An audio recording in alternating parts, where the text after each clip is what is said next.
Radio Classique, l'invité de Guillaume Durand. 8h14, Adrien Quatennens est en train de converser avec Guillaume Tabar. Après tout, vous pouvez rester, mon cher Guillaume. Je rappelle que vous êtes député du Nord, puisque nous sommes sur cette affaire, la France Insoumise l'a condamné, mais sembliez-vous dire Non, il n'y a pas de mais. Je condamne avec la plus grande fermeté. C'est un acte abject. Ces paroles sont absolument détestables. Et d'ailleurs, il faut quand même le rappeler, le racisme en France, c'est pas une opinion, c'est un délit. Donc, ce mauvais rappeur, ce qu'il faut le dire aussi quand même, c'est que cette personne-là n'avait absolument une audience très proche de zéro avant l'affaire d'hier, va vraisemblablement être condamné. C'est une bonne chose. Nous luttons contre tous les racistes. Une enquête d'une brigade de répression et une plainte éventuellement du ministère de l'Intérieur, ça vous paraît logique? Évidemment. De toute évidence, et il faut que ces propos soient condamnés avec la plus grande fermeté. Mais moi, je vais vous dire une chose pour réagir aussi à l'éditorial qu'on vient d'entendre. Il faut lutter de pied ferme contre tous les racistes, tous les communautaristes. Et la petite polémique qui viserait à trier entre différentes formes prétendues de racisme me semble complètement inappropriée. C'est-à-dire qu'il y a le racisme. Et on ne voit pas, dans d'autres cas, que l'on parle de racisme anti-chinois, racisme anti-noir ou anti-arabe. Non, de manière générale, quand on traite de ce sujet, on parle du racisme. Et c'est contre le racisme en général qu'il faut se battre. Mais est-ce qu'il est possible justement de donner un sens juridique à un sentiment, à une haine, à partir du moment où elle se déclare, du moment où elle se déclare par écrit? En l'occurrence, Guillaume Durand, le racisme en France, c'est un délit. Et donc dès lors qu'il s'exprime, il doit être condamné. Voilà, ça a le mérite d'être clair. Et en l'occurrence, sur ce cas précis, il va falloir qu'il y ait condamnation. Question, est-ce que vous serez candidat à la mairie de Lille? Nous ne savons pas encore. Et je vous pose la question à vous, vous me répondez, nous ne savons pas. Mais c'est vous qui êtes l'invité de ce matin de Radio Classique. Mais moi, pour l'instant, je ne peux pas vous répondre parce que même la décision n'est pas prise. D'abord, elle ne m'appartient pas à moi seul. Et puis, à cette heure, elle n'est pas prise. Et c'est pas de la langue de bois que de le faire parce que le jour où la décision sera prise, je serai ravi de vous le dire. En réalité, aujourd'hui... Est-ce que vous seriez ravi de candidater? Mais je ne suis pas sûr que les choses se posent de cette manière, Guillaume Durand. Aujourd'hui, d'abord, on a une élection européenne avant, qu'il ne faudrait pas enjamber. D'ailleurs, j'avertis tous nos adversaires, y compris à la municipale, c'est qu'ils ne pourront pas s'exonérer des résultats ville par ville qu'il y aura dans les élections européennes qui vont donner à voir quelque chose du rapport de force politique. Donc il ne faudrait pas enjamber ce scrutin. Mais là, vous tournez autour de la question. Non, je ne tourne pas autour de la question. Non, mais vous êtes député du Nord. Oui.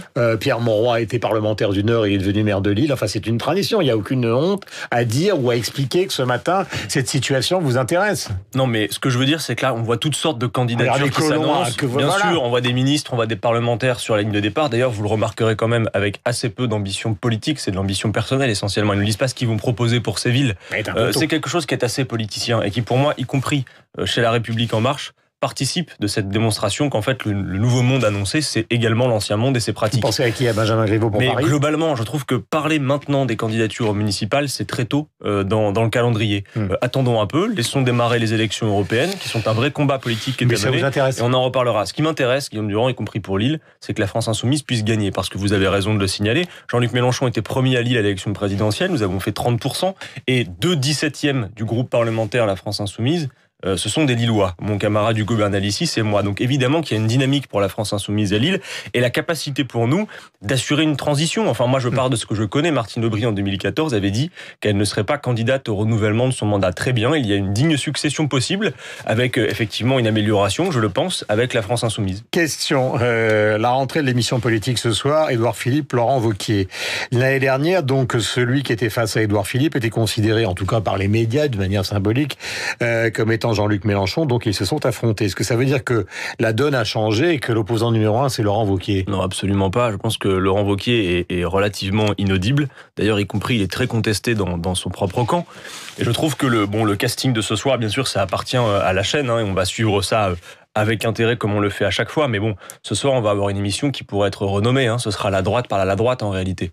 Donc non, nous continuons dans l'hémicycle, comme dans le pays, à apporter non seulement bien sûr l'opposition, mais pas de principe, avec de multiples propositions, parce que nous pensons qu'Emmanuel Macron s'enferme dans des trajectoires qui n'apporteront pas la prospérité promise. Et on le voit d'ailleurs, ses premiers résultats économiques en matière d'emploi, de croissance, ça ne fonctionne pas et ça ne peut d'ailleurs... Il faut du temps, a-t-il dit à New York. Oui, mais vous savez que ses prédécesseurs disaient la même chose. Américaine, je ne vais pas distribuer de l'argent pour être populaire. Je vous invite vous-même à économiser votre énergie. Ne passez pas trop de temps à regarder ce que fait Emmanuel Macron en attendant des résultats différents de ce que faisaient François Hollande et Nicolas Sarkozy, pour la raison qu'aucun de ces trois-là ne remet en cause la toile de fond qui est le libéralisme économique, le productivisme. Et donc malheureusement, et je le déplore, les résultats annoncés... Ils considèrent que les résultats interviendront.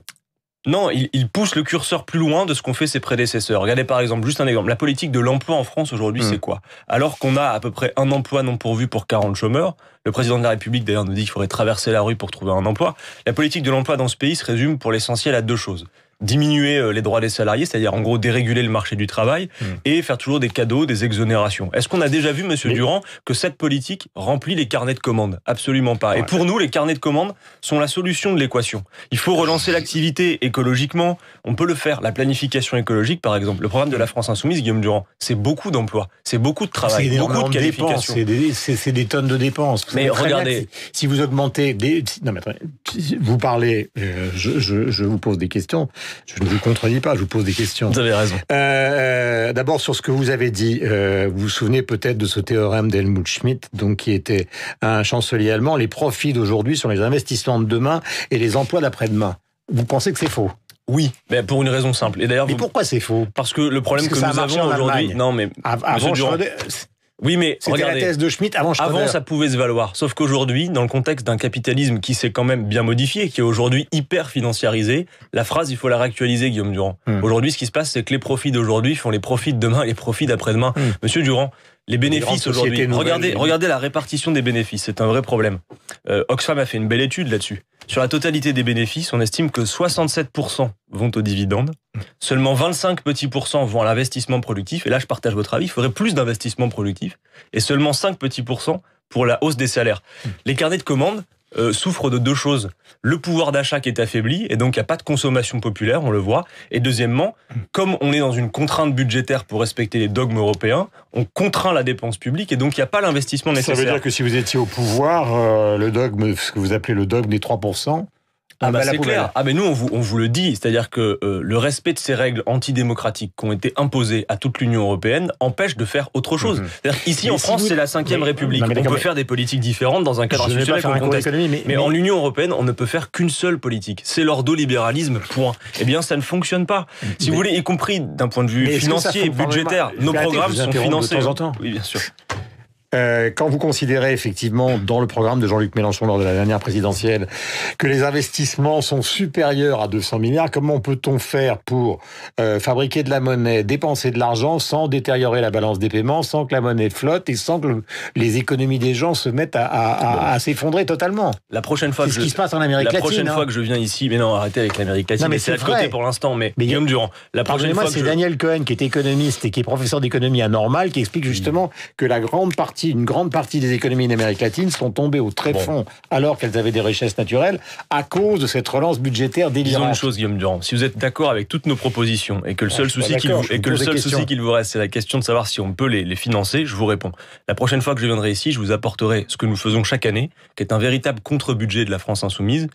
Et d'ailleurs, je vais même vous dire que c'est ça qui passe pas, c'est que justement c'est pas un Marine Le Pen, pour beaucoup de gens, n'est pas crédible à titre personnel. C'est le programme de la France Insoumise qui apparaît aberrant sur le plan économique. Il ne l'est pas. Beaucoup de gens, même de gauche. Il ne l'est pas. Il est sérieux et raisonnable. Je vais même vous dire, François Hollande dit le contraire. Mais Monsieur Durand, parce que François Hollande a des intérêts politiciens à dire le contraire. Mais je vous assure, regardez par vous-même, vous pourrez critiquer. Je vous apporterai le contre-budget. Je vais même vous dire une chose. Je viens de vous dire à l'instant que nous, on voulait s'émanciper de certaines règles qui nous paraissent absolument absurdes, comme les 3%.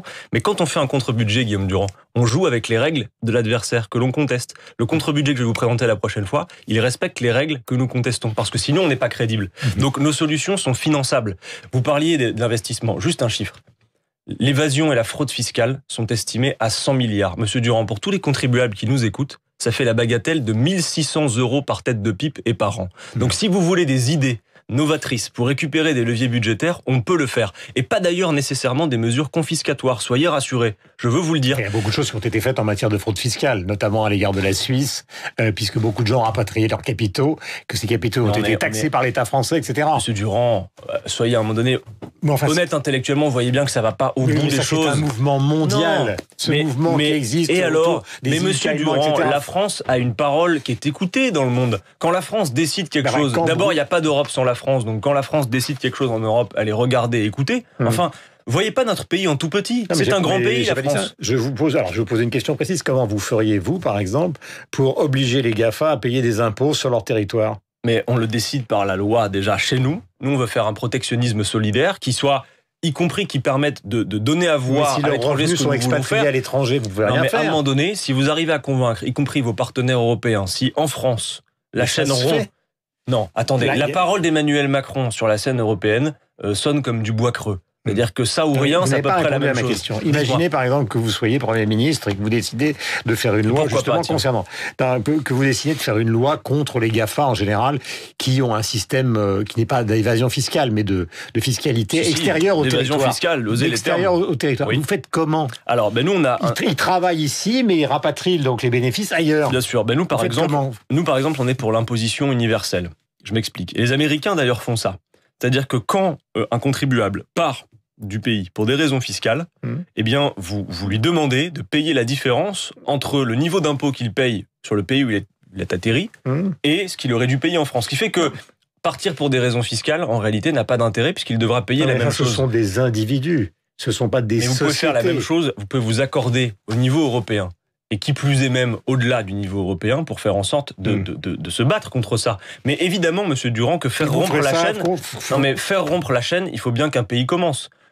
Quand je parle de protectionnisme solidaire, je prends un exemple. Par exemple, on pourrait décider qu'en France, on ne fait pas rentrer le coton ouzbek qui est produit avec le travail des enfants. Qui pourtant peut coûter peu cher. Mais en l'occurrence, c'est avoir un certain nombre de valeurs que nous pourrions défendre. Est-ce que vous feriez par exemple comme les Chinois qui décident justement d'interdire certaines sociétés américaines sur leur territoire? Mais moi, à partir du moment où la fiscalité ne correspond pas à ce que vous souhaitez. Moi, je pense qu'il faut par exemple, assumer... est-ce que vous interdiriez Facebook, Google, etc. Non, mais me faites pas dire ce genre de choses. Ce que je veux dire, en tout cas, c'est qu'il faut assumer du protectionnisme qui n'est pas du chauvinisme ou de l'isolationnisme. C'est une nécessité pour pouvoir se doter de moyens pour récupérer des leviers et faire une autre politique que celle que l'on connaît. De toute façon, on le voit bien et ça dépasse nos désaccords politiques. Tant que la toile de fond restera la compétition exacerbée et généralisée, la question qui est en cause, y compris, Monsieur Durand, c'est celle de la survie de l'espèce. Moi, je pense qu'aujourd'hui, il y a plus intelligent à faire. Par exemple, que la coopération entre les pays peut être plus utile pour solder la dette écologique que la compétition. Dernière question. C'est un changement de paradigme qu'il faut procéder. Nous sommes en direct avec Adrien Quatennens, député du Nord, qui sera tête de liste de la France Insoumise aux Européennes. C'est en train de se décider, il y a plusieurs pistes. Nous, on est bien avancé sur la composition de la liste. Je pense que début décembre, on devrait être en capacité de Mais donnez-moi 3 noms. Mais par exemple, on avait parlé de Manuel Bompard, de Charlotte Girard, Younous Omarjee. Bon, on est en train de rechercher. Bien évidemment, il y a notre député européen, Younous, qui fait un travail formidable, qui sera, à mon avis, dans le début de liste. Mais on cherche peut-être une personnalité de la société civile, puisque c'est ça aussi que nous voulons donner à voir. La France Insoumise, Guillaume Durand, ce n'est pas un parti politique. Nous faisons un grand mouvement populaire, et l'insoumission, il y a 1000 manières de l'incarner. C'est pas être membre d'un parti. Donc, dans la société, il y a des gens qui sont des compagnons de route, qui ne sont pas forcément des militants de la France Insoumise, mais qui, dans leurs engagements respectifs, eh bien, donnent à voir ce que peut être cette France Insoumise. Et nous allons envoyer un véritable commando de combat qui sera constitué de plein de vigies au Parlement européen. Cette élection va être centrale. Et d'ailleurs, je profite d'être à votre micro pour dire à celles et ceux qui nous écoutent, vous avez jusqu'au 31 décembre pour vous inscrire sur la liste électorale si vous voulez pouvoir voter en 2019. Et comme c'est la première fois que vous pourrez le faire depuis qu'Emmanuel Macron et sa majorité sont installés au pouvoir, ce sera une occasion formidable, donc profitez-en. Il est 8h et presque 28 minutes sur l'antenne de Radio Classique. Adrien Quatennens pour la France Insoumise était donc l'invité politique de la matinale. Merci, bonne journée à vous. Nous avons rendez-vous avec Michel Grossior et après c'est le professeur Kayat qui sera notre invité.